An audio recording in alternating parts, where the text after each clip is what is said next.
하나님 아버지를 내가 믿사오며 그 외아들 우리 주 예수 그리스도를 내가 믿사오니 이는 성령으로 잉태하사 동정녀 마리아에게 나시고 본디오 빌라도에게 고난을 받으사 십자가에 못 박혀 죽으시고 장사한 지 사흘 만에 죽은 자 가운데서 다시 살아나시며 하늘에 오르사 전능하신 하나님 우편에 앉아 계시다가 저리로서 산 자와 죽은 자를 심판하러 오시리라. 성령을 믿사오며 거룩한 공회와 성도와 서로 교통하는 것과 죄를 사하여 주시는 것과 몸이 다시 사는 것과 영원히 사는 것을 믿사옵나이다. 아멘. 박수 치면서 한번 찬양할까요?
주의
좁은 길 나의 십자가 지고 나의 가는 이 길 끝에서 나는 주님을 보리라 영광의 내 주님 나를 맞아주시리 주님 다시 오실 때까지 나는 일어나 달려가리라 주의 영광 온 땅 덮을 때 나는 일어나 노래하리 내 사모하는 주님 온 세상 구주시라 내 사모하는 주님 영광의 왕이시라 주님 다시 오실 때까지 나는 일어나 달려가리라 주의 영광 온 땅 덮을 때 나는 일어나 노래하리 내 사모하는 주님 온 세상 구주시라 내 사모하는 주님 영광의 왕이시라 내 사모하는 주님 내 사모하는 주님 온 세상 구주시라 내 사모하는 주님 영광의 왕 우리 마지막으로 한 번 더 고백합시다 내 사모하는 주님 내 사모하는 주님 온 세상 구주시라 내 사모하는 주님 영광의 왕이시라 기도하겠습니다. 주님의 그 위대하심을 찬양합니다. 주님의 그 높으심을 찬양합니다. 정말 하늘의 영광을 버리고 이 땅에 십자가를 지고 내 죄를 사하신 주님 내가 그런 주님의 기쁨이 되기 원합니다. 우리가 좀 힘들고 좀 마음이 아프고 어려운 일이 있다 할지라도 내가 주님의 기쁨 되기를 원하는 것을 포기하지 않게 하여 주시고 주님이 다시 오시는 그날까지 우리의 사모하는 마음이 변치 않게 해달라고 우리 간절히 기도하기 원합니다. 주님 주의 마음이 우리의 마음이 기쁨 되기 원합니다. 주의 기쁨 되게 하여 주시옵소서. 주님 우리 주님의 마음을 감당하는 그런 사람 되게 하여 주시옵소서.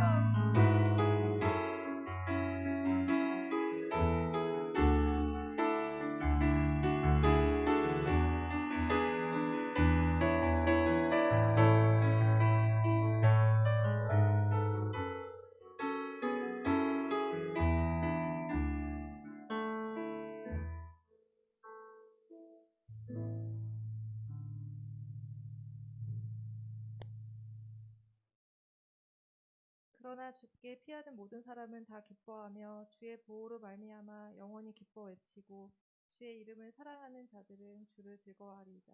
아멘. 사랑의 주님, 한 주간도 저희를 하나님의 보호하심과 은혜 가운데 지켜주시고 오늘도 거룩하고 복된 주일을 허락하여 주셔서 이렇게 예배드릴 수 있도록 인도해 주심을 감사합니다. 하나님 아버지 말씀대로 믿음으로 행하지 못한 저희들의 죄를 용서하여 주시옵소서. 이 시간에 저희들의 죄와 허물을 예수 그리스도 보혈로 정결하게 씻어 주시옵소서. 오늘도 주의 말씀으로 새롭게 거듭나는 한 주가 되게 하옵고 저희들뿐만 아니라 진실로 하나님을 섬기는 모든 백성이 정손이 주님의 날개 안에서 의를 구하는 한 주가 되게 하여 주시옵소서. 말로만 하지 않고 실천하는 믿음을 더하여 주시옵소서. 항상 기뻐하는 믿음 주시옵소서. 올해도 2달밖에 남지 않은 끝자락에서 우리의 성취와 업적을 돌아보기보다는 하나님 앞에서 어떤 삶을 살았는지를 먼저 돌아보고 회개하게 하소서. 하나님 보시기에 좋았더라 말씀하실 수 있도록 주신 사명대로 살아가는 것에 비전과 소망을 두는 축복을 허락하여 주시옵소서. 오늘은 2021년 청년부를 이끌어갈 임원을 확정하는 임시총회가 있습니다. 수종을 주님께서 함께해 주시고 세워지는 임원단을 통해 어려운 시기에 더욱더 말씀으로 복음을 전하는 우리 믿음의 공동체가 되게 하시고 맡은 자리에서 직분과 사명을 감당하는 함께하는 공동체가 되게 하시옵소서. 오늘도 주님의 메시지를 들고 단위에 서시는 고용기 목사님을 성령으로 붙드시고 하나님 생명의 말씀으로 저희 온 심령을 채울 수 있게 하시옵소서.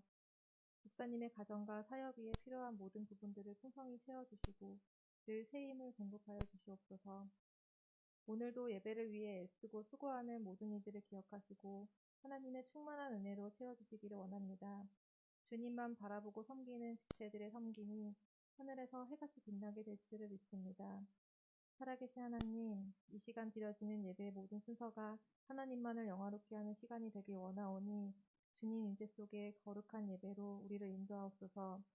이 모든 말씀 저희 삶의 가장 선한 목자 되시고 늘 가장 좋은 것으로 공급해 주시는 예수님의 이름으로 기도합니다. 아멘.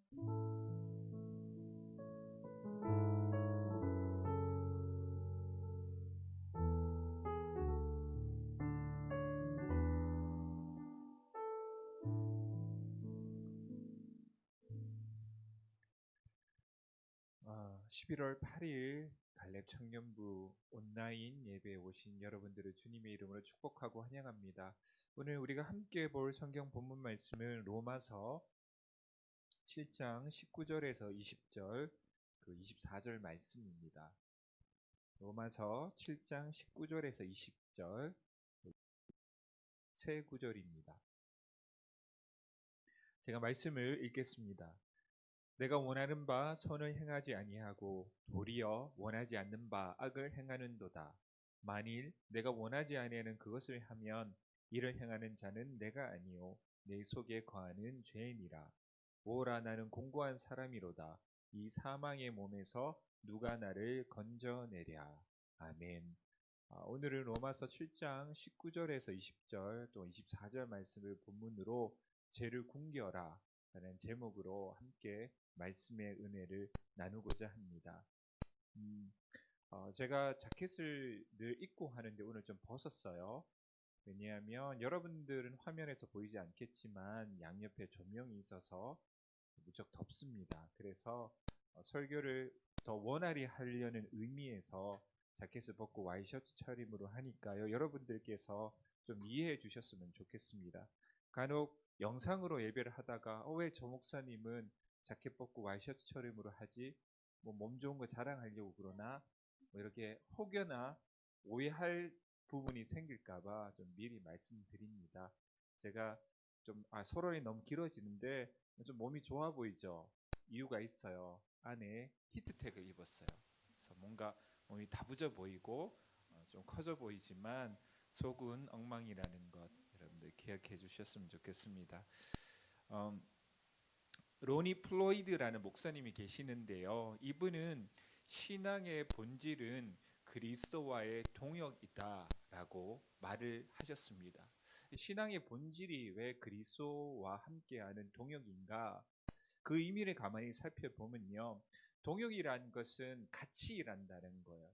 그러니까 하나님, 예수님과 내가 한 팀이 되어서 함께 어떤 목표와 목적을 두고 일한다는 것입니다.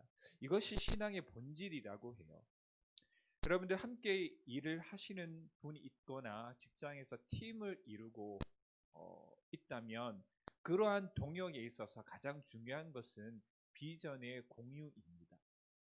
함께 꿈을 품고 동일한 목표, 동일한 비전을 갖는 것이 사실은 동역하는 데 있어서 가장 첫 번째 단추입니다. 우리가 너무나도 좋아하는 복음송의 가사처럼 하나님의 꿈이 나의 비전이 되고 예수님의 성품이 나의 인격이 되는 것, 이것이 동역의 첫 번째 원리예요. 그렇다면 우리가 주님과 한 팀을 이루어서 함께 동역하려면 우리가 먼저 무엇을 알아야 하냐면 예수님의 첫 번째 비전이 무엇이었냐 하는 거예요. 예수님께서는 어떠한 꿈을 꾸셨고 어떠한 목표를 가지시고 이 땅에 오셨느냐, 이 비전을 알아볼 필요가 있습니다. 예수님의 비전은 구원이었습니다.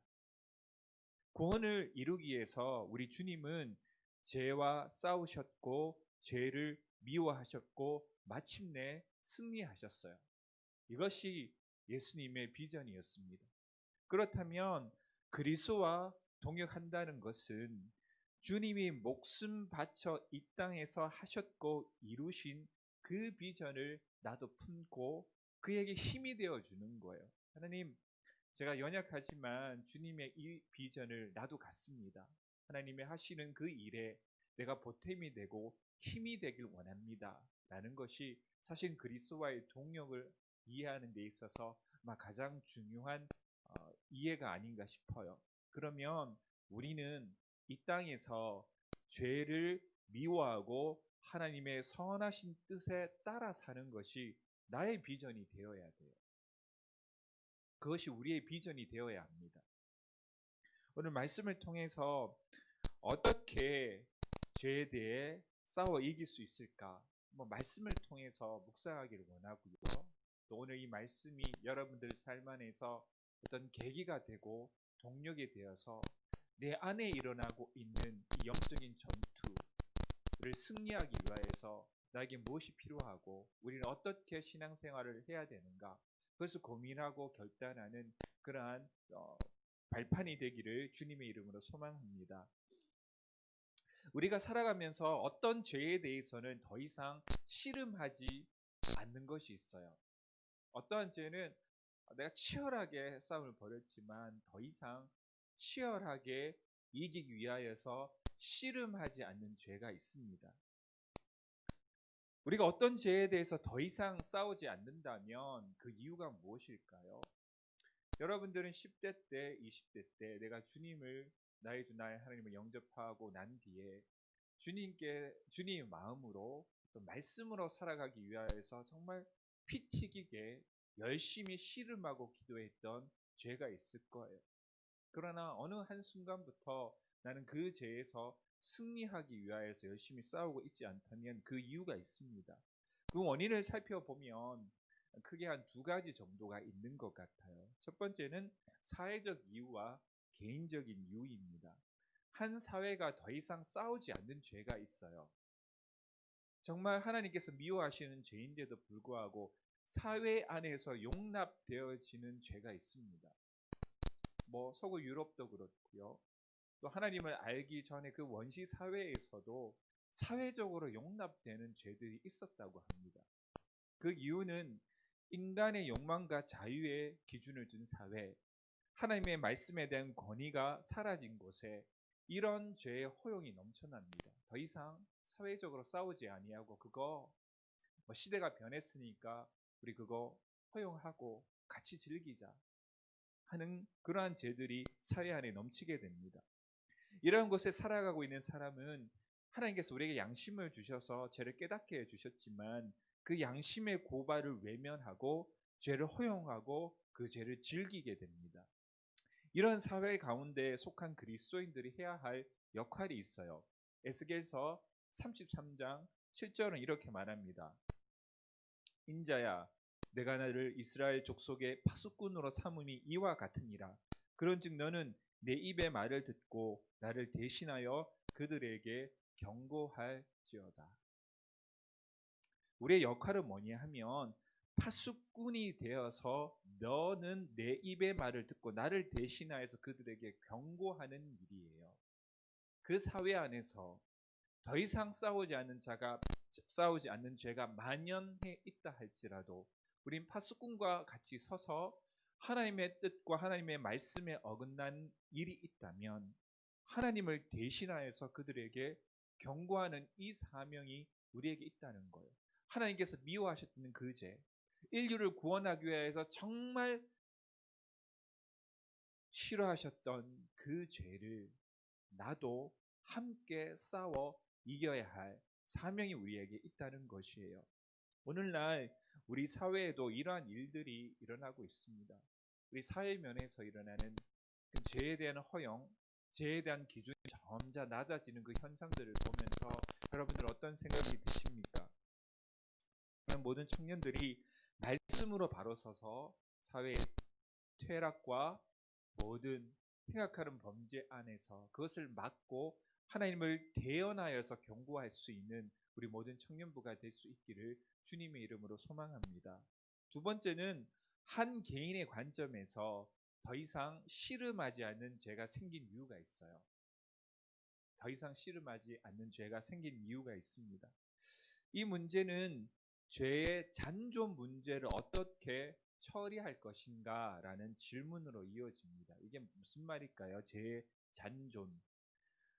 이런 질문이 왜 나는 구원받고 주님께서 내 모든 죄의 문제를 해결하셨다는데 왜 내 안에는 여전히 죄가 역사할까 하는 거예요. 내가 구원받지 않아서일까? 아니면 뭐가 문제일까? 하는 질문을 우리는 힘없이 하고 있는 것 같습니다. 그런데 이것은 결코 비정상적이거나 이상한 현상이 아니에요. 지극히 정상적인 현상이에요. 주님을 믿고 내가 완전히 중생하고 거듭나고 구원을 받았다 할지라도 내 안에 잔존해 있는 죄가 내 안에서 끊임없이 역사합니다. 이것은 지극히 정상적인 현상이에요. 여러분들이나 저나 이 세상에 그 어떤 사람도 여기에서 벗어난 사람은 없습니다. 사도 바울도 그랬고요. 모든 사람들이 이 죄에 잔존하는 문제를 통하여서 끊임없이 기도했고 그의 평생의 끝날까지 이 문제와 싸움을 벌였던 사람들입니다. 왜냐하면 하나님이 신자 안의 죄를 완전히 일시에 소멸시키지 않았기 때문이에요. 좀 이상하지 않나요? 하나님께서 우리가 예수님을 나의 주 하나님을 고백했을 때 내 안에 있는 모든 잔존하는 죄, 단 하나라도 죄를 지을 수 있는 씨앗과 불씨가 되는 것이 있다면 다 지워버리거나 다 소멸시켜줬으면 정말 좋았을 텐데, 그러면 더 이상 이 세상 안에서 죄의 유혹에 시달리지 아니하고 정말 정의롭게 하나님의 뜻대로 정말 평화롭게 살 수 있을 것인데 왜 하나님께서는 이렇게 하셨을까요? 그 이유는 이거예요. 하나님은 우리들이 그 은혜를 힘입어 잔존하는 죄와 싸우는 삶을 살 것을 요구하시기 때문이에요. 그 은혜를 힘입어 잔존하는 죄와 싸울 것을 요구하시기 때문이에요. 이거를 풀어보면 이래요. 여러분들의 구원은 선물로 받은 거예요. 여러분들의 어떠한 노력을 통해서 쟁취한 것이에요. 그렇죠. 선물로 받았다고 다 알고 있죠.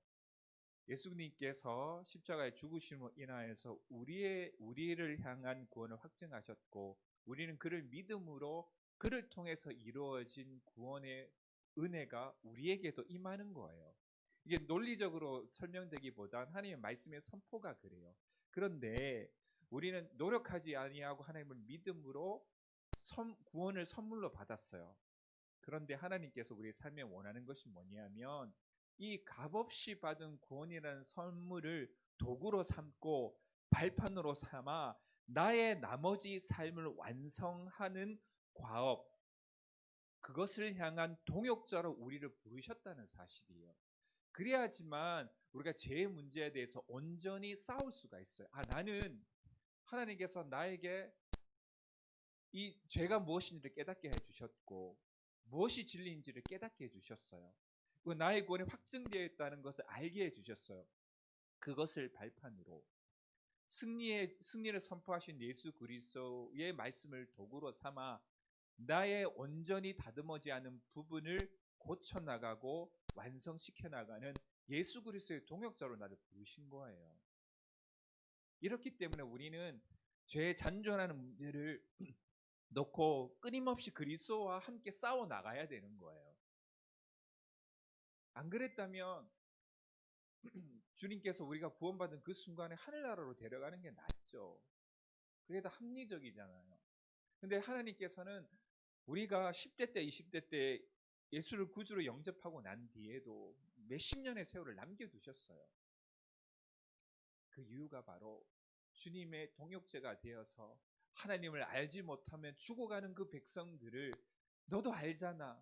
네 안에 역사했던 죄가 너를 얼마나 괴롭히고 하나님과의 관계를 끊어버렸는지 그 마음을 갖고 너가 나의 동역자가 되어서 같은 비전을 품고 나와 함께 싸워가지 않겠니? 우리의 승리는 확정되어 있으니까 나만 믿고 따라오라는 거예요. 이것이 그 이유입니다. 그래서 하나님의 자녀들은 이 세상을 살아가면서 죄라는 문제에 걸릴 때마다 끊임없이 그 은혜를 힘입어 하나님을 찾고 기도하면서 그 은혜로 이겨내기를 하나님께서 원하세요. 그것이 동행이에요. 이제 내가 구원받았으면 하나님 없이도 내 힘대로 살아갈 수 있어. 그게 아니라 하나님께서는 나와 동행하시기를 즐겨하시기 때문에 그 죄의 문제가 나에게 닥쳐올 때마다 하나님을 찾아가서 기도함으로 인하여서 그와 함께 이겨내기를 끝까지 원하시기 때문입니다. 그러나 우리의 생각으로는 이거 참 옳지 않아라고 생각할 수 있어요. 끝나지 않은 죄와의 싸움에 지치고 나에게 실망하는 상황이 반복되는 것은 무척이나 가슴 아픈 일입니다. 그런데 이것을 기억할 필요가 있어요. 그것이 우리를 값없는 은혜를 구원하신 이유라는 걸 우리는 기억할 필요가 있습니다. 우리가 정말 값없이 받았으면 내 나머지 인생은 나의 생명이 온전히 확정되었고 나의 영생이 확정되었으며 내 인생은 거기에 대한 값없이 받은 은혜에 대한 감사함으로 하나님 위해 살아갈 수 있어야 되잖아요. 그렇잖아요. 하나님은 우리를 위해서 목숨까지 주셨는데 너무 거저 다 먹으려고 해서는 안 되잖아요. 말이 거칠었습니다. 그 이유는 우리를 창조의 목적에 따라 살게 하심으로 이 땅에서 하나님의 나라를 회복시키는 사명을 우리에게 주님께서는 주셨어요. 그래서 주님께서 이 땅에서의 모든 과업을 완성하시고 부활하시고 승천하시면서 우리에게 주신 지상 명령이 있잖아요. 땅끝까지 이르러서 내 복음의 증인이 되어라. 그를 위하여서 너희를 구원하였다. 이것이 하나님이 우리에게 주신 사명이 아닙니까? 내 영혼의 구원의 최종 목적이 나의 안위라든지 나의 기쁨과 나의 행복이 있지 않는다는 것을 말해줘요. 이 이유 때문에 하나님의 자녀들은 잃어버린 영혼을 보면 가슴이 아파요. 죄로 인해 타락한 세상을 보면 의분이 일어납니다. 동시에 하나님의 나라의 회복을 위해 싸워야 할 군사들은 어떻게 해야 돼요? 약해야 될까요? 강해야 될까요? 강해야 되잖아요. 약하면 절대 이길 수 없어요. 날마다 하나님의 은혜로 채워져야 하는데 그래야지만 죄와 겨룰 수 있습니다. 그런데 하나님의 영적인 군사는 무엇으로 훈련이 될까요? 우리도 좀 강하고 성장하고 성숙하고 싶은데 우리는 어떻게 하면 이와 같은 영적인 군사로서 훈련되어져서 강하게 될까요? 그는 뭐냐면 하나님의 영적인 군사는 죄를 죽이는 영적인 전투를 치르면서 강해져요. 이 전투를 치르면 치를수록 우리는 강해집니다. 마치 불에 달궈져서 흐물흐물거리는 강철이 돌을 때리면 때릴수록 강해지는 것과 마찬가지로 우리가 영적인 전투를 싸우면 싸울수록 우리는 그 전투를 치르면서 훈련되고 성장하고 은혜가 넘친다는 사실을 기억하시기 바랍니다. 처음에는 모두 다 약해요. 우리를 하나님의 자녀로 삼았었을 때 정말 모난 부분 많잖아요. 깎여지고 성장해야 될 부분이 많은데 하나님의 말씀이 진리라는 것을 내가 알게 되었어요. 이제 하나님의 편에 서서 이기기 위하여서 어떻게 할까 고민하고 말씀을 붙들고 나를 죽이면서 살 때 내 안에 그리스도께서 산다는 것을 우리가 경험하고 나서 예수 그리스도를 살리기 위해서 내가 끊임없이 죽어야 된다는 것을 알고 어떻게 하면 죽을까? 하나님, 나의 힘으로는 힘듭니다. 예배하고 기도하고 찬양 부르고 큐티하고 배우고 배워나가면서 내가 성장하고 처음엔 약하고 곧 쓰러졌던 그리스도인이지만 한 번의 유혹과 시련만 와도 못하겠습니다. 포기했던 나이지만 그러한 훈련을 받으면 받을수록 약해졌던 나의 모습이 강해져서 이제는 조그만 유혹에는 흔들리지 아니하고 조그만 말 한마디에 흔들리지 아니하고 하나님의 사명의 굳건히 서서 하나님을 위하여서 나를 죽이고 그리스도를 살리는 데 우리가 동역자로 설 수가 있는 것이 아니겠습니까? 그래서 이 전투를 피하지 말고 싸워 나가야 돼요. 하나님의 놀라운 사실은 뭐냐면 우리를 영원한 사망으로 인도했던 죄까지도 이제는 은혜의 통로로서 사용된다는 거예요. 그전에는 죄에 허망했던 우리이지만 예수 그리스도를 알고 난 뒤에 참다운 승리자이고 구원자이신 예수 그리스도가 내 안에 임한 뒤부터 이 죄는 나를 무너뜨린 수단이 아니라 나를 강한 군사로 훈련시키는 도구로서 하나님께서 사용해 주세요. 그래서 고난이 올 때 그리스도인들은 고난과 시련을 통해서 무너지는 사람이 아니라 이것을 발돋움 삼아서 더 성숙하고 더 강한 그리스도인으로 자라나게 됩니다. 그래서 주님께서 말씀하시잖아요. 바울을 통하여서 어떠한 고난도 시련도 너희를 쓰러뜨릴 수 없다. 결코 우리를 쓰러뜨릴 수 없어요. 마치 소량의 바이러스가 질병을 막아주는 역할을 하는 것처럼 죄는 그러한 용도로 이제 우리 안에서 쓰임 받습니다.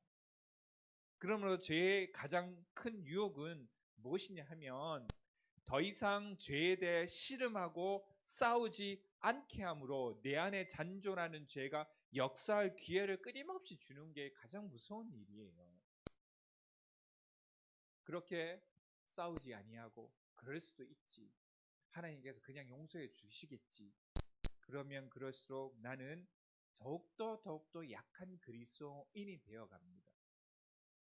여러분들 죄에 대해서 놓고 있었던 더 이상 씨름하지 않는 하나님께서 경멸하시는 기뻐하지 않는 죄가 있으십니까? 싸우시기 바랍니다. 그래서 내 안에 잔존한 죄가 역사할 기회를 주지 마시기 바랍니다. 거짓 평화에 속지 마십시오. 열정이 사라지는 것을 묵과하지 마십시오. 패배주의에 사로잡히지도 마십시오.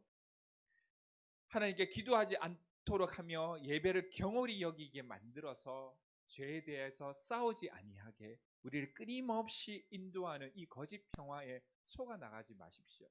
나 기도하지 않아도 나 평안해. 예배드리지 않아도 나 잘 살아가. 이것이 바로 거짓 평안입니다. 죄에 대해 싸우지 아니하고 내가 이미 백기투항을 해버렸기 때문에 고민도 없고 치열한 기도도 없고 예배를 향한 뜨거움도 사라졌으면서도 마음이 평안한 거예요. 그러면 그럴수록 내 안에 잔존해 있는 죄가 역사할 기회를 더욱더 많이 주게 되는 것입니다. 아무 문제가 없다고 말하는 사람, 기도하지 않으면서도 전혀 문제가 없다고 말하는 사람, 단지 고민 없는 삶이 최고의 삶이라고 속삭이는 사단의 거짓 평화에 속아 영적인 전투를 하지 않으면서도 나는 평안하다, 나는 하나님 안에서 경건하다고 자부하는 사람들의 마음을 틈타 죄는 여러분들의 영혼을 무너뜨리고 있음을 기억하시기 바랍니다.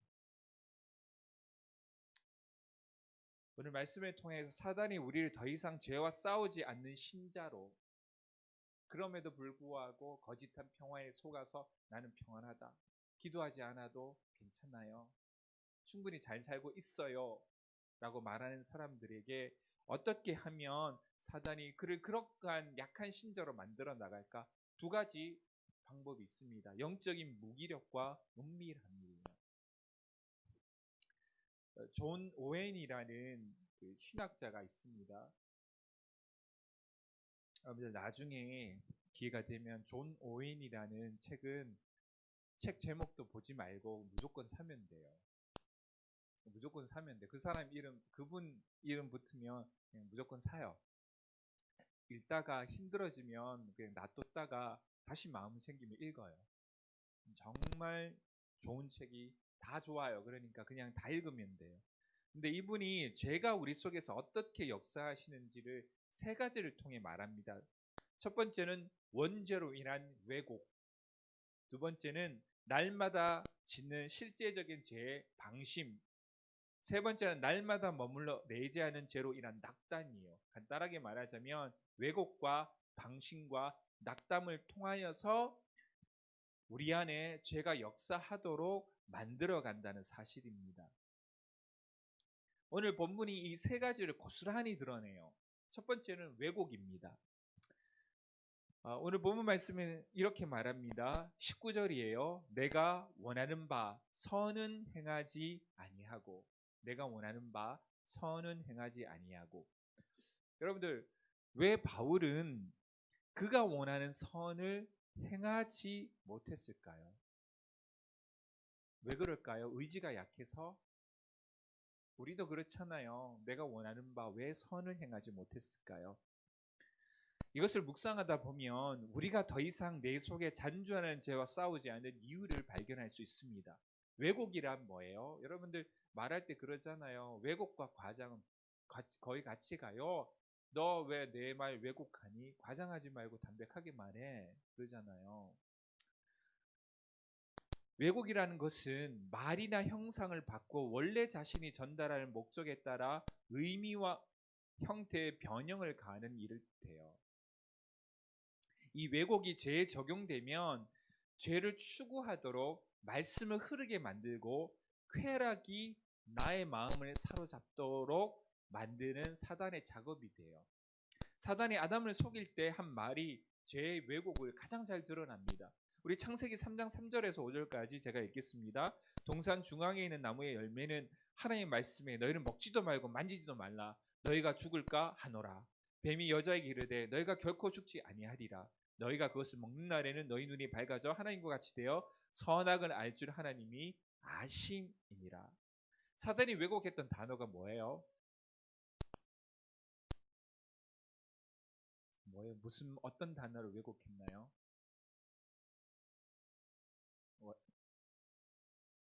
죽음이죠. 제가 저기 내 설교문을 줬잖아. 죽음이에요, 죽음. 이 죽음의 말을 왜곡시킴으로써 사단이 이루었던 것이 있습니다. 불순종과 죽음과의 연결고리를 왜곡시켜요. 무슨 말이냐면 이래요.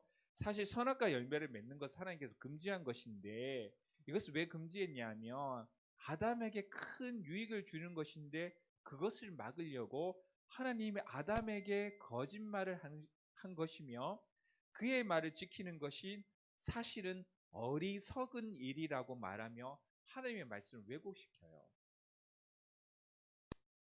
아담은 그 왜곡된 말에 순종함으로 하나님께 불순종하는 죄를 짓습니다.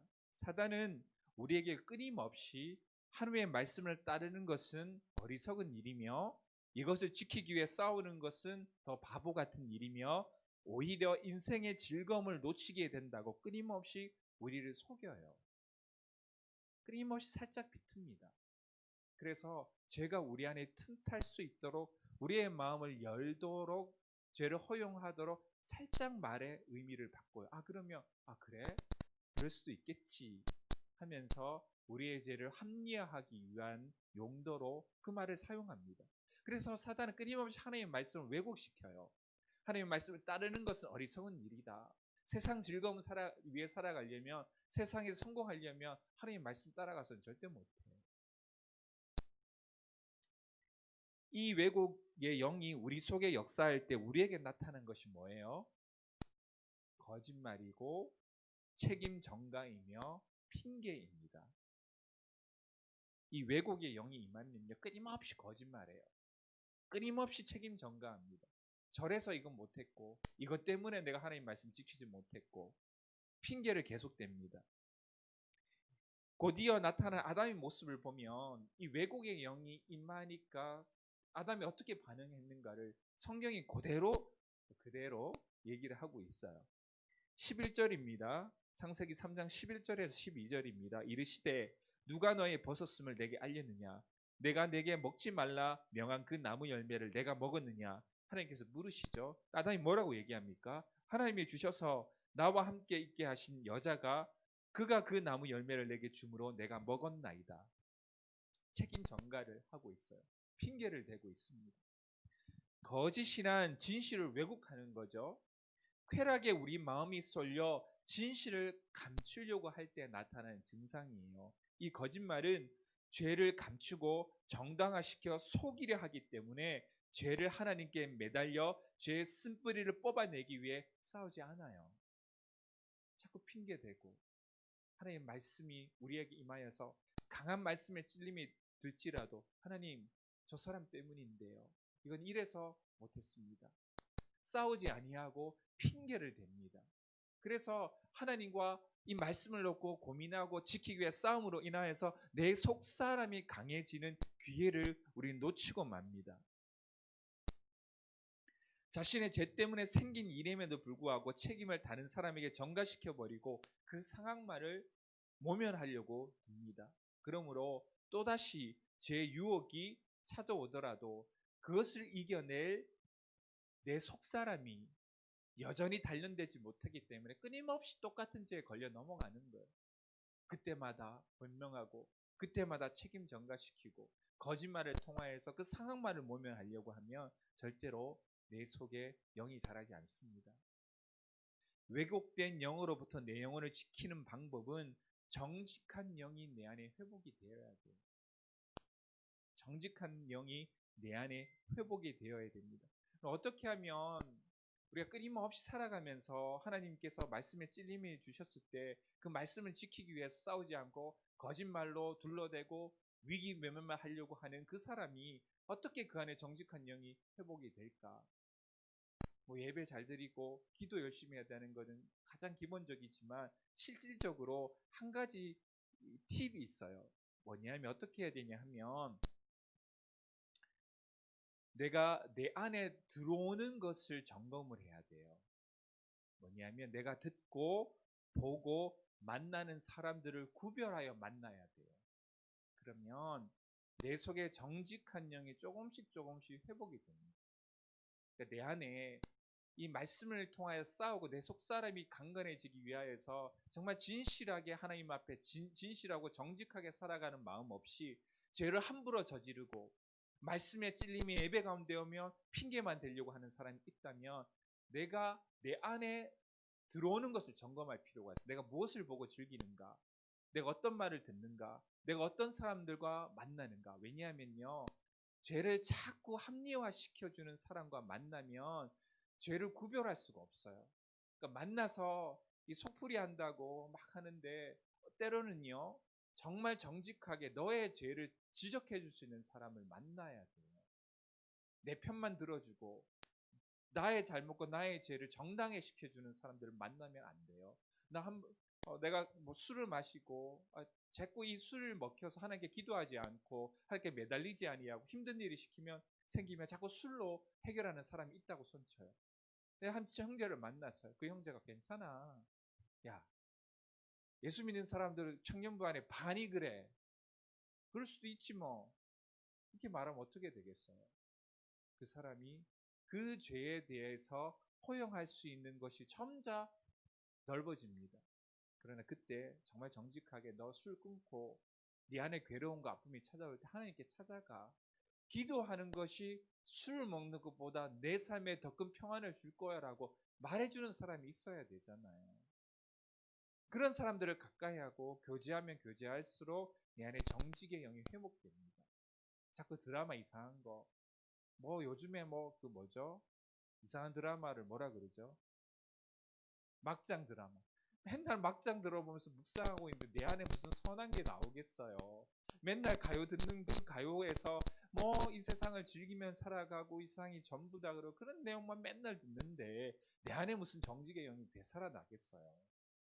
정말 그럴 때일수록 하나님의 말씀을 듣고 찬송을 듣고 내 안에 보는 것들이 선한 것에 집중되도록 그것을 구별하여서 내 안에 들어오는 것을 점검할 필요가 있어요.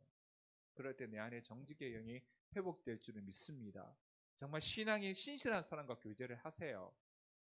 그리고 좋은 것 보시고 좋은 것 들으시고 내 안에 태아가 있다는 심정으로, 내 안에 하나님께서 있다는 심정으로, 내가 함부로 뭐를 보고 함부로 듣고 함부로 음식을 먹을 수 없듯이 그런 심정으로 여러분들 지켜나가시면 내 안에 정직의 영이 회복되고 하나님의 말씀을 지키기 위해서 더 이상 내 안에 잔존하는 죄를 허용하지 아니하고 지켜 싸워 하나님의 말씀으로 이기며 또 내 속사람이 더욱더 강해질 줄을 믿습니다. 두 번째는 방심이에요. 방심이에요. 오늘 본문 말씀에서 이 방심을 얘기하고 있어요. 뭡니까? 19절 하반절이에요. 도리어 원하지 않는 바 악을 행하는도다. 도리어 원하지 않는 바 악을 행하는도다. 제가 한 얘기를 해줄게요. 양들이 무리를 지어 평화롭게 살고 있었는데 어느 날 그 안에 백정이 찾아온 거예요.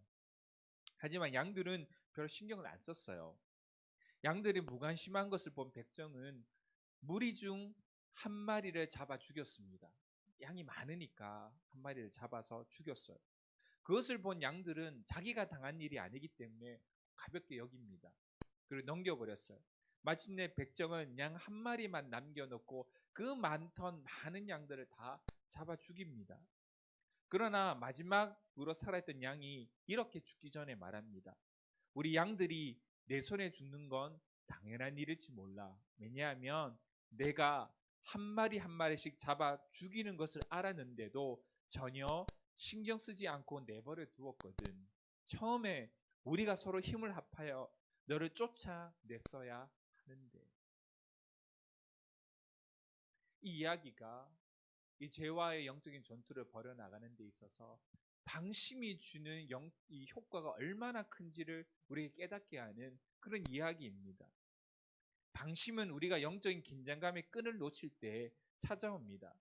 제가 하나님의 자녀들의 마음에서 지배력을 확보하는 두 가지 무기가 있다고 해요. 첫 번째는 속임이고 두 번째는 강압입니다. 속임이란 제가 영적인 무지를 이용하여 제 궁극적인 목표를 살짝 숨기는 거예요. 마치 마약처럼. 마약하면 기분은 좋죠. 안 해봤으면 모르겠지만. 그런데 그것을 처음에 팔려고 하는 사람들이 야 이거 먹으면 너 나중에 힘들어져. 진짜 인생 망친다. 얘기 안 하잖아요. 너 힘들어? 한 번만 해봐. 네가 가지고 있는 고통과 아픔들을 날려줄 거야. 이렇게 얘기를 하잖아요. 이렇게 우리를 속입니다. 그러니까 영적으로 깨어있는 사람들은 어떤 문제가 생겼을 때, 어떤 말을 들을 때, 어떤 현상을 경험할 때 그 속에 어떻게 죄가 역사한지를 알고 허용해 주지 않는 거예요. 그런데 이것으로 방심한다고 해서 죄를 짓지 않습니다. 더 한 가지가 있어야 돼요. 하나님의 우리를 향한 사랑과 용서를 악용하여 죄를 저질러도 하나님께서 용서해 줄 테니 괜찮아라고 우리를 속여요. 너 어차피 죄 지어도 교회 가서 회개기도 하면 괜찮잖아. 하나님 용서해 줄 거야. 라고 우리를 속입니다. 그 죄를 저지른 것이 얼마나 우리의 영혼에 심각한 변형과 영향이 있는지를 속여요. 그것도 말씀을 이용해서. 그리고 범죄했을 때도 얻어질 즐거움에 과도한 기대를 갖도록 합니다. 그렇게 죄를 허용시켜 나가면 우리를 용서해 주신 하나님은 변함이 없어요. 근데 뭐가 문제입니까? 진실된 회개가 더 이상 우리 속에 나오지 않게 되는 게 문제예요. 더 이상 진실된 찬양이 나오지 않게 하는 게 문제예요. 두 번째는 강압인데요. 강압이란 죄의 욕구와 실행을 중단하지 못하도록 죄에 집착하게 만들어 그것을 중단했을 때 생길 일에 대한 두려움을 갖게 만듭니다. 여러분들 이 우리를 속이려고 하고 우리를 강압을 주어서 끊임없이 죄의 종노릇하면서 살아가게 만드는 이 두 전략을 어떻게 깨트릴까요? 어떻게 깨트릴까요? 저도 고민이에요. 함께 고민해 봅시다. 이렇게 하면 여러분들 속으로 목사가 저래 그럴 거잖아요. 제가 이 문제를 놓고 곰곰이 좀 생각을 해봤는데 여러분들 함께 고민했으면 좋겠어요. 뭐냐면 이 제 속임과 강압에 첫 번째는 기분이 나빠야 돼요. 일단 기분이 나빠야 돼요. 뭐냐면 여러분들이 누가 만났는데 딱 만났는데 끊임없이 얘가 무슨 다른 목적을 가지고 나를 속이려고 한다. 기분 나빠요, 안 나빠요? 기분 나쁘잖아요. 누군가 내가 하기 싫은데 막 나에게 너 이렇게 하면 뭐 이렇게 해서 말을 막 해오고 막 힘으로 해서 강압을 해서 뭘 시키려고 한다. 기분 나빠요, 안 나빠요? 기분 나쁘잖아요. 누가 나를 속이려고 하는데 그것도 좋은 목적이 아니고 기분이 나쁜데 여러분들 제 본질과 제 실체를 알으면 기분 더럽게 나빠요. 달콤해 보이지만 죄가 내 속에서 일어나는 나를 이 악용하여서 나를 얼마나 타락으로 인도하려는 이 죄 악의 영을 깨달으면 기분이 되게 나빠요. 기분이 나빠야 돼요. 여러분 누가 나를 무시하면 기분 나쁜 거나 마찬가지로 제가 여러분들을 우습게 알고 이 사람이 신앙적으로 연약하다는 것을 알고 얄팍한 유혹으로 나를 속이려고 하는데 나를 바보로 여기고 나를 속이려고 하는데 기분이 나빠야 되잖아요. 내가 나를 얼마나 우습게 봤으면 이 정도 유혹으로 나를 넘들이려고 하냐. 기분이 일단 나빠야 돼요. 죄에 대해서 더 이상 농락당하지 마십시오. 죄는 여러분들을 속이고 여러분들을 안에 있는 회개의 영과 기도를 모두 다 빼앗아가 죄의 종노릇하게 살아가도록 그리고 죄가 끊임없이 우리를 틈타서 속사람이 약해지도록 우리를 만드는 것이 목적이에요. 사명을 성취하지 못하도록 이 세상과 죄로 인해서 쓰러져 가고 죽음을 향해 나가는 그 영혼을 바라보지 못하고 나만 평안하면 되지 뭐. 나만 행복하면 되지. 나는 그대로 예배하고 있으니까 괜찮아 라고 무관심하도록 사명을 성취하지 못하도록 이렇게 만들어 나가는 것이 우리 죄라면 우리는 기분 나빠서라도 여기에 넘어가면 안 돼요. 우리가 어떤 사람입니까? 하나님의 사람이잖아요. 하나님의 자녀잖아요. 하나님 아버지로 부르는 천국이 약속된 백성이잖아요. 뭐 단순하게 아파트 하나 당첨된 게 아니라 천국이 약속되어 있잖아요. 하나님의 사람은 강합니다. 우리 갈렙 청년부가 강한 그리스도인이 모인 청년부가 되길 원해요. 누가 들어와서 헛짓해도 이겨낼 수 있는 공동체. 한두 번의 고난으로는 절대 넘어지지 않는 공동체. 고난과 유혹에 강해져서 이 영적인 전투에 물러섬 없이 싸워나가면서 내 안에는 속사람이 강해지가 점차 강해지는 일을 게으르지 아니하고 제 이 속성과 본질을 깨달아서 기분 나빠하며 싸워나가서 승리하는 그런 공동체가 되기를 원해요. 하나님께서 우리에게 주신 사명에 집중하는 청년부가 되기를 원합니다. 여러분들 갈렙 청년부 제가 어제 결혼식 갔는데 뭐 누가 그러더라고요. 갈렙 청년부는 없어져야 되는 부서더라고요.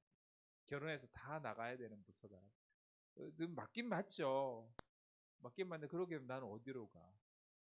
근데 그건 아니고 맞긴 맞는데 청년부 안에서 좋은 사람 만나서 결혼하는 거 중요하죠. 조모임 하면서 교회에 나와서 예배 드리고 함께 교제하는 거 중요하죠. 그게 전부가 아니에요. 사단은 끊임없이 갈렙 청년부가 우리의 문제에 고립되길 원해요. 딴 데 보지 마. 너희들끼리 행복하고 너희들 만나서 결혼해서 가정 이루고 너희 행복하게 살아야지.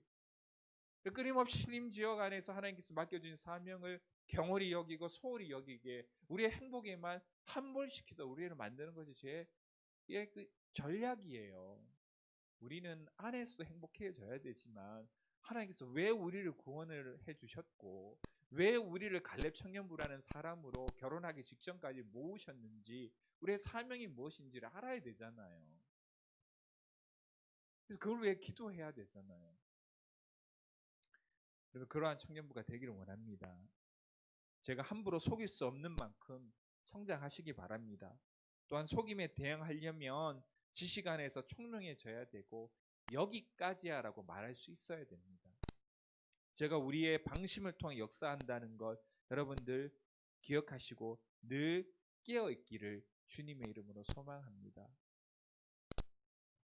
지금 1장 반이 남았는데 사실 오늘 연합총회 때문에 4시 반까지 해야 되거든요. 좀 아쉽지만 이거 하려면 한 20분 더 해야 돼요. 거기서 끊으나 여기서 끊으나. 그래서 오늘 제목으로 나가지도 못했어. 다음 주에 낙담하고 어떻게 승리할 것인가에 대해서 말씀을 하고 마치기를 원합니다. 오늘 여러분들 함께 찬양 부르면서 주님 앞에 좀 결단하는 시간을 가졌으면 좋겠어요. 우리가 죄의 은혜에서 넘어지는 것 당연하면서도 당연하지 않아요. 우리 하나님의 자녀이고 우리가 더 이상 싸움을 그친 죄가 있다면, 씨름하지 않는 죄가 있다면 하나님께서 우리에게 말씀하셔요. 너가 그 싸움을 중단하는 순간 너는 약해질 것이다. 맛을 잃은 소금이 될 것이다. 어디에도 뿌려져도 아무 변화도 일으키지 못하는 사람, 그런 사람으로 살아갈 것이다. 여러분들, 우리의 사명은 거기에 있지 않습니다. 우리는 죄에 승리하는 자가 되어야 되고 죄의 싸움을 통하여서 성장할 것입니다. 씨름하기를 그쳤던 죄가 있다면 다시 예수 그리스도와 동역함으로 그 죄에 승리할 수 있는 사람으로 자랄 수 있는 그 분량에 이르기까지 끊임없이 기도하시고 끊임없이 예배하시고 끊임없이 하나님의 말씀을 붙드는 용사가 되기를 원합니다. 우리 함께 찬양했으면 좋겠습니다. 원정케 대리.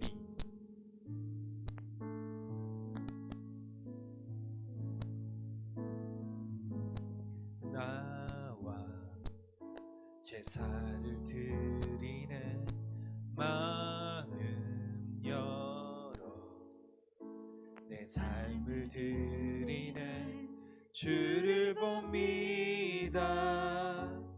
끝없는 사랑 나 회복시키네. 다시 한번요. 주 앞에 나와 주 앞에 나와 제사를 드리는 마음 열어 내 삶을 드리는 주를 봅니다. 끝없는 사랑 나 회복시키네. 이제 눈들어 이제 눈들어 주 보내 그 능력 날 새롭게 해. 주님의 사랑 날 만지시니 내 모든 두려움 사라지네. 폭풍 속에도 주 붙들고 믿음으로 주와 건네 잘 보니 언덕 넘어 그 어느 날 주 안에 온전케 되리. 이제 눈들어 이제 눈들어 주 보내 그 능력 날 새롭게 해. 주님의 사랑 날 만지시니 내 모든 두려움 사라지네. 폭풍 속에도 주 붙들고 믿음으로 주와 건네 갈보리. 언덕 넘어 그 어느 날 주 안에 온전케 되리. 우리 시간 하나님 앞에 기도했으면 좋겠습니다. 여러분들, 하나님의 말씀은 분명하지만 하나님께서 우리에게 주시는 양심의 찔림은 여전하지만 더 이상 씨름하지 아니한, 싸우지 아니하는 죄가 있으십니까? 우리가 그 싸움을 포기하는 순간 우리의 성장은 멈출 것입니다. 내 안에 죄가 관영하게 될 것입니다. 내가 하나님의 은혜를 받았지만 그 은혜가 내 삶을 역사하는, 내 삶을 변화시키는 힘이 되지 못할 것입니다. 그 죄를 허용하시겠습니까? 아니면 싸우면서 말씀을 따라 살기를 끊임없이 결단하고 고민하면서 내 안에 속사람을 키워 더 이상 죄가 흔들리지 못하는 사람으로, 죄가 우리를 가정하지 못하는 사람으로 자라날 것입니까? 우리는 자라나야 됩니다. 오늘 시간 더 이상 싸우지 않았던 죄가 있다면 더 이상 핑계대고 책임 전가하는 그러한 삶에서 벗어나서 하나님, 내가 이 죄를 걸고 예수 그리스도의 능력으로 싸우겠습니다. 아버지의 이름으로 승리하겠습니다. 그 성령에 선포하면서 내 안에 제가 역사하지 아니하는 속사람이 강한 사람으로 나를 다듬어 달라고 이 시간 주여 한번 크게 외치고 하나님 앞에 통성으로 기도드립니다. 주여! 아버지 하나님, 오늘 이 시간 주님 앞에 기도하기를 원합니다. 아버지 하나님, 때로는 싸우지 아니하고 내가 구원받았으니 그것으로 됐어, 내가 하나님의 자녀이니 내가 하나님 앞에 회개하면 하나님은 용서해 주실 거야, 그렇게 안일한 마음으로 내 안의 죄를 용납하고 내 안의 죄를 허용하고 더 이상 싸우지 아니하고 그냥 내 안에 행복과 기쁨과 인생의 목적을 쫓아 살아가면 그것으로 내 인생의 전부인 것마저 살아가는 우리의 삶의 모습이 있다면 주여 용서하여 주시옵시고, 아버지 더 이상 죄가 흔드는 사람, 유혹에 쉽게 넘어가는 사람이 아니라 내 속사람이 강건해져서 더 이상 죄가 나를 관영하지 못하도록 아버지 내 마음이 자랄 수 있도록, 내 영혼이 강건해질 수 있도록 나의 마음을 주장하여 주옵시고 아버지께서 인도하여 주시옵소서. 아버지 하나님, 내가 온전케 된 그날을 바라보면서 하나님께서 빚어갈 그 아름다운 빚어가심을 기대하면서 아버지 하나님, 더 이상 죄를 묵과하지 아니하고 허용하지 아니하고 그 죄를 주님과 함께 그 은혜에 힘입어 싸워나가서 승리할 수 있는 인생 될 수 있도록 주님께서 축복하여 주시옵소서. 아버지 하나님,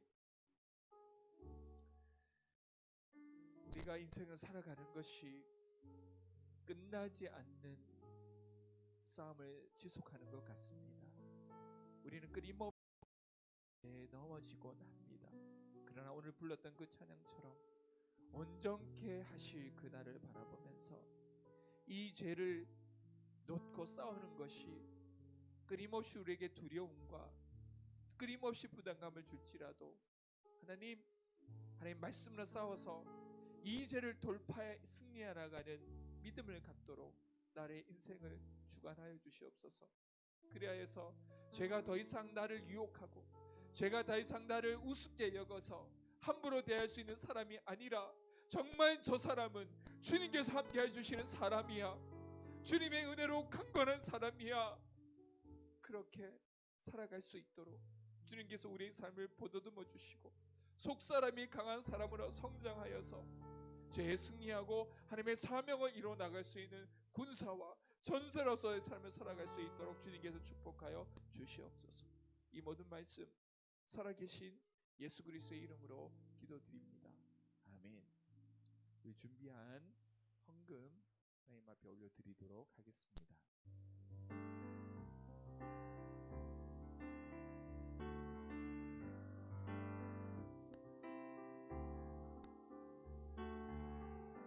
주의 이름 높이며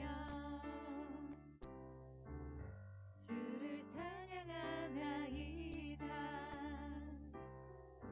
나를 구하러 오신 주를 기뻐하나이다. 처음부터 할게요. 주의 이름 높이며 주를 찬양하나이다. 나를 구하러 오신 주를 기뻐하나이다. 하늘 영광 버리고 이 땅 위에 십자가를 지시고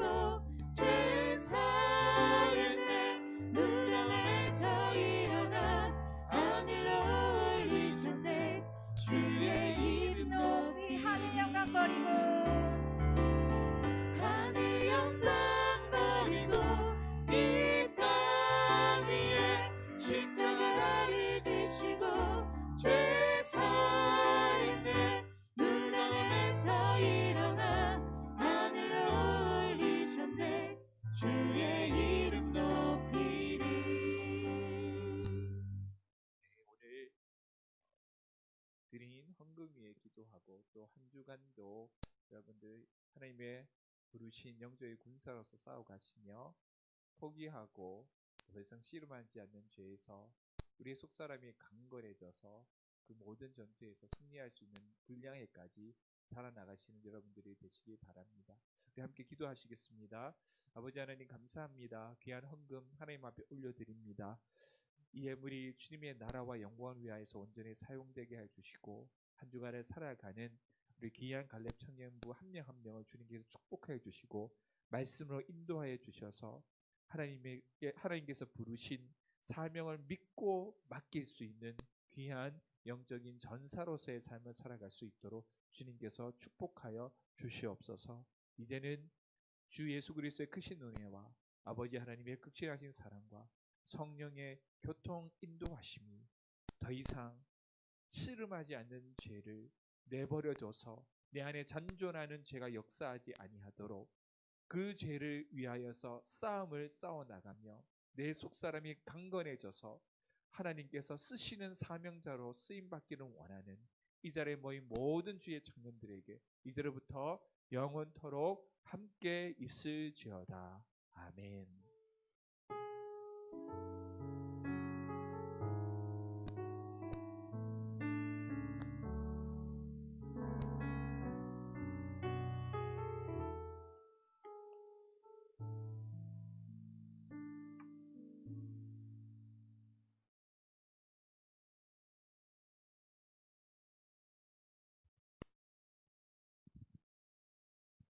네, 안녕하세요. 광고 시간입니다. 네, 오늘은 청년부 전체적으로 임시총회가 있는 날입니다. 계속 문자나 설명 드렸다시피 코로나로 인해서 정상적인 총회를 할 수가 없어서 교역자와 회장단의 일임하는 것, 그래서 저희는 투표 없이 2021년 연임 및 그리고 결혼은 목사님과 지명 방식으로 찬반 투표가 진행됩니다. 그래서 오늘 카톡방에다가 아마 투표가 진행됐을 거고요. 그래서 6시부터 오후 그걸 알고 방송 진행됩니다. 다음은 하부 예배가 계속 온라인이랑 현장 예배로 진행 중에 있습니다. 그래서 출입문은 3곳으로 입장하시면 되고요. 그리고 입장하실 때 QR코드 미리 준비하시고 그리고 마스크 꼭 착용하셔서 참가하시면 감사하겠습니다. 저희 청년부 온라인 예배는 계속 온라인만, 실시간 온라인으로만 진행되고요. 아직 현장 예배는 추후 다시 공지해 드리겠습니다. 이번 주는 선교주일이고요. 보내는 선교 사와함으로 그리고 작정한 헌금대로 준비해 주시면 감사하겠고요. 계좌번호는 저 보이는 국민은행으로 보내주시면 감사하겠습니다. 이번 주 생일을 맞으신 분들인데 11월 11일 날 사옥기 자매님, 11월 12일 김봉배 자매님입니다. 이상 광고 마치고 예배를 마치겠습니다. 감사합니다.